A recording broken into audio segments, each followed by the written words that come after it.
Swisukol ka ba? Bay? Oo, swisukol ka ba? Ito 18, Pacer naman to. Ito, yung nag-i-error siya ng A9 din. Ayun, pinatay nga nila eh. Good.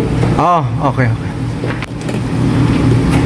Ayan, so 888 pa. Ganyan pagka bagong bukas, 888.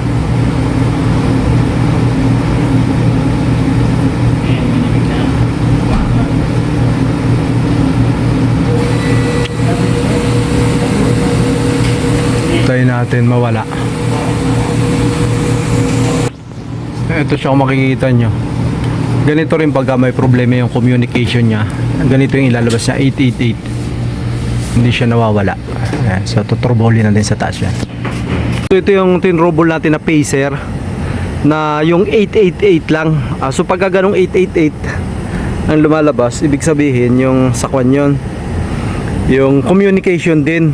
Ayan. Tapos ito, kita nyo, wala siyang LED. So may problema itong natin, board na to. So papalitan natin yan. So paano natin matutrouble yun? Kuha nyo, 0 yung natin, ano, may nilalabas na voltage. Ayan, 220 siya. Yung power 220. So ito yung titingnan nyo, itong AB na to. Ayan. So AB, may voltage siya, di ba? May nakikita kayong voltage 3.5. Ayan. So tatanggalin natin to.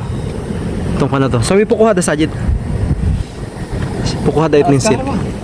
Alala, bas awol na sa witalim. Pukuha da awol. AB. A.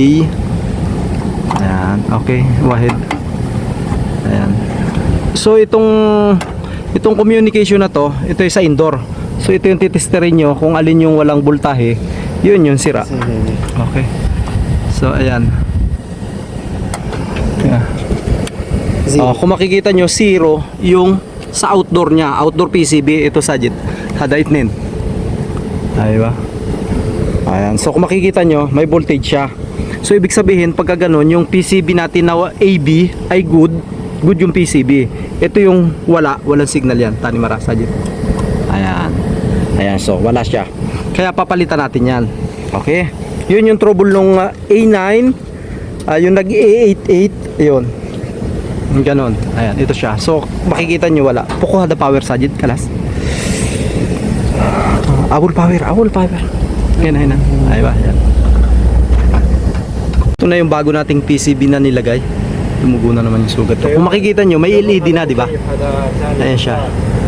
So may LED. So pagka ganon, nag 888, nagbiblink ng ganon, o kaya A9, ito yung may problema yan, yung communication. Ito yung communication yan eh. Ayan. So pagka ganon, ito yung testerin nyo. Kung alin yung zero voltage, yun yung may problema. Ayan. At saka madali naman makita eh. Testerin nyo yung fuse. Okay, ito naman, buo naman lahat yung fuse. So may system siya na sira dyan. Ayan. May under na yan. Okay, 01. Magta-30 yan. Parang basic lang ito eh. Isa lang silang basic. So ito yung luma. Ayan. Ginalaw-galaw nga yung mga akuan. Yan, 888 communication yun. A9, ayan din.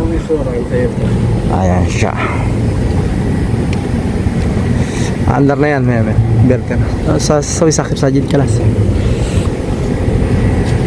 Pacer, ayan, meron na naman tayong 888. Pero A9 yung error niyan. Matagal lang kuan yung kuan.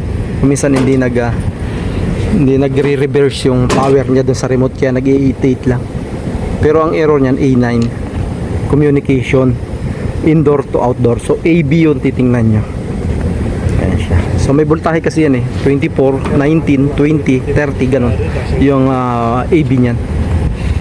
DC yun, DC yan dito. Okay. Ayan, so yung ginawa natin, ayan, mahataw na siya ngayon.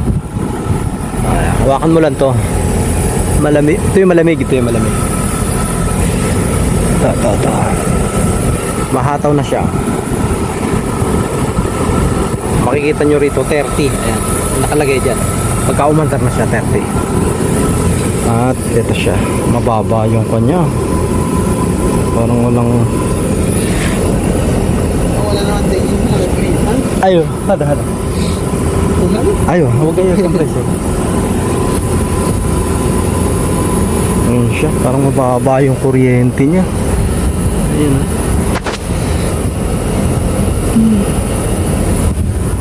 Mandar na, ito batang kulang sa kuryente. Yung kasiyana. Nakarsan yung kasiyana. Ito na yung ginawa natin. Tapos na, well done na tayo. Ayan, sa taas. Well done. Pacer na 888A9 yung error. Well done.